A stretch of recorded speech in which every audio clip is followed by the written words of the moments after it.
I'm Angie, and this is Aislinn. And we are back for another installment of the Food Hero Cooking Show. Being a food hero is fun. Yeah. The first thing we need to start with is hand washing, so we're going to head to the sink. All right, so you always want to make sure you're scrubbing well. That's probably the biggest food safety tip when you're hand washing, is making sure you're getting all areas, fronts, in between, back of your hands. This area is a place where people often miss, and then in your fingernails. Make sure you're scrubbing well. The way Aislinn checks to make sure she's washing well is she actually sings the alphabet song while she's washing. That lets her know that she has washed for at least 20 seconds. Gonna let you finish up. And I'm gonna be over here getting ready. So today we are making Food Hero beef and broccoli.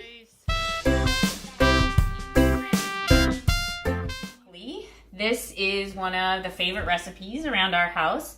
And what I love about it is it's actually something that you can put together really quickly. Today Aislinn's gonna be helping me, and I love to involve her whenever I can. And tip of the day, what's really nice about that is if you teach them when they're young, then when they get older, they can cook for you. So this dish is one that my two teenagers whip up for the whole family. This is a super easy recipe. What I have in here, I have ground beef. And I will say in this recipe, feel free to sub in whatever you have. We have lots of ground beef, and I like to use it. My dad actually raises cattle, so we get it from him. So this comes from Grandpa Ken. And so what I'm doing here is I'm browning the ground beef. Now the recipe on Food Hero calls for 3/4 pound of ground beef. My ground beef comes in 1 pound packages. So I just throw the whole thing in. If you didn't want to do that, if yours comes in a 1 pound package, you could remove part of it. But I'm all about whatever's easiest and using what you have on hand. So I just throw in the whole entire pound of ground beef. And so we're getting that browned up. Now to the ground beef, we are going to want to add garlic and ginger. And the recipe calls for powdered garlic and ginger, and most of the time that is what I use. But sometimes when I have fresh on hand, I use that. It just depends. So it's very flexible. Powdered is perfectly fine, and this is the powdered ginger.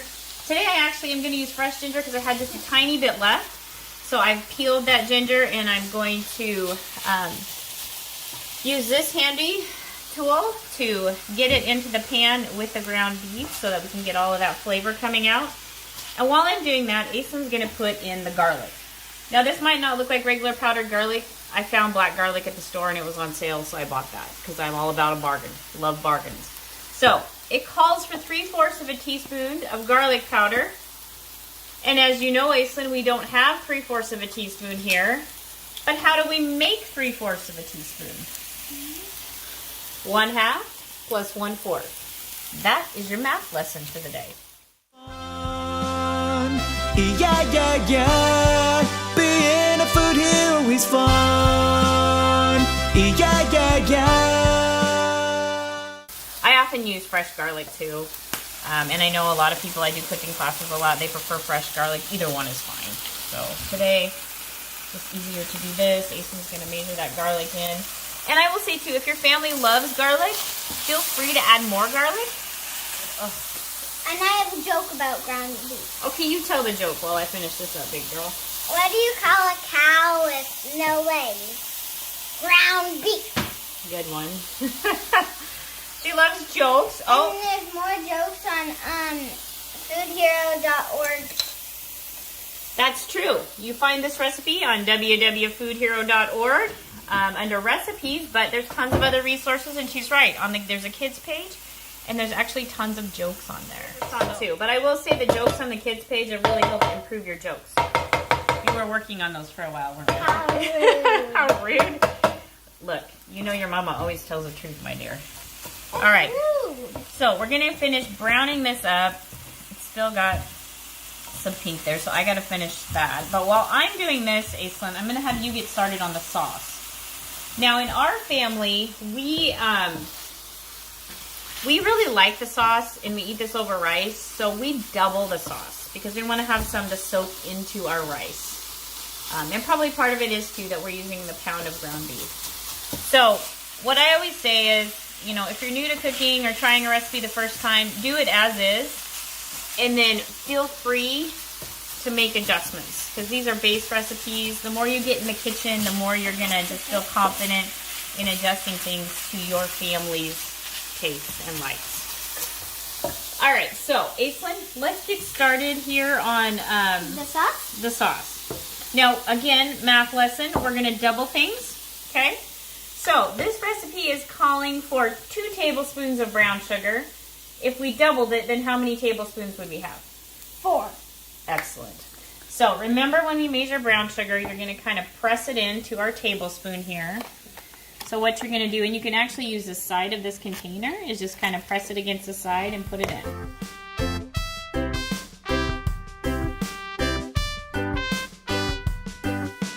Veggies, fruits, and one-pot meals. The Papa smoothies, pretty chill. Sunshine roll-ups have a... Okay, so what's next on here is our soy sauce, and it calls for 1/4 cup, but we're doubling it. Kale dip is a real big deal. Give 'em more of that good stuff. Recipes that kids... A little salty. Yep. Salty. What's next? Okay, so next Sesame oil. is 2 teaspoons of the cornstarch. Okay? Where's And so we're doubling it, so what's 2 plus 2? 4. 4, so we're going to do 4 of the teaspoons.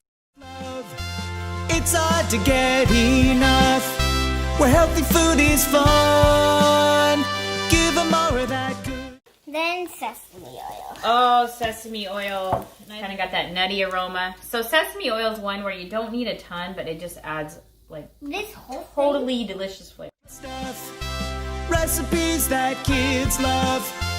It's hard to... Go ahead, we have 1 cup of water because we doubled, because 1/2 plus 1/2 equals 1/2 plus 1/2 equals 1/4? equals 1. Oh, 1. 1. That. I think you need to go back to your math lesson, dear. No! What's your teacher gonna say? I don't know. I don't remember. We need our teachers. Okay, and now this has crushed red pepper flakes. I know you don't like a ton of crushed red pepper, so do we want to just do a little bit? Yeah. So instead of doubling that, we're going to keep it at 1/4. Okay, so here, you can just measure out 1/4. And her sisters like more spice, so they can add that on afterwards, or you could even add some of your sauces, your chili sauces. Time to whisk, baby. Yeah. Whisk that up. Enough. Where healthy food is fun. My dad's beef is really lean, so there's not really much to drain, so we don't worry too much about it. If you're working with a ground beef that might have a higher fat content, you would want to go ahead and drain that before you added the sauce to this. And again, like I said, you could be working with ground turkey if you have that on hand. Just use what you have on hand. Ground chicken. I have a friend who's done this with tofu, and so she's made the sauce and cooked it with tofu, and she says it's great for her family. What's tofu? Tofu is made out of soybeans. No. So we're going to pour all this delicious sauce over here and turn it back up again just to get that simmering. The cornstarch is going to thicken it nicely, so we need to give that some time to thicken. Broccoli, you're going to find the recipe on foodhero.org and check out the recipe comments when you go there, because I have actually made this recipe a lot, and the other thing I found is this sauce recipe works really nice in the slow cooker. You know, one tip, if you want things to get up to temperature quicker, you put a lid on, because if heat can't escape, right, then it heats up quicker. So we'll let that kind of work on getting hot, simmering, and thickening. You can use fresh or frozen veggies with this recipe. Today I had a bag of frozen broccoli florets on hand, and so that's what I used, was frozen. I roasted these in the oven at 425 for 16 minutes ahead of time, but you can use any other vegetable too. You could use cauliflower, you could use bell peppers, whatever your favorite veggies are and that you would want in a stir fry, you can use those as well too, just what you have on hand. Carrots work nicely too.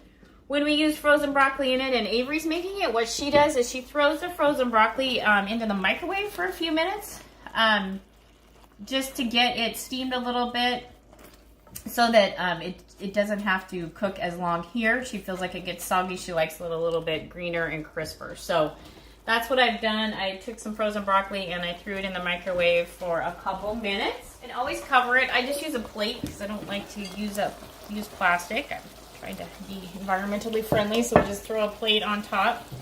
And see, that's still a nice, beautiful green color. And then we'll just throw that in here at the end. We're gonna let it simmer a little longer. While that's continuing to simmer, I wanna talk to you about your options as far as what to put this over. So the recipe calls for bulgur, which you can completely use. So bulgur is a wheat product.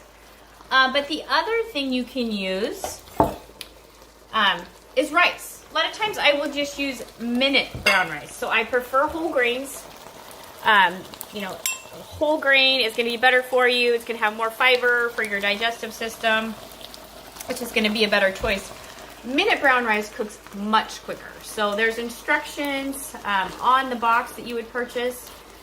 Cooking regular long grain brown rice is fine too.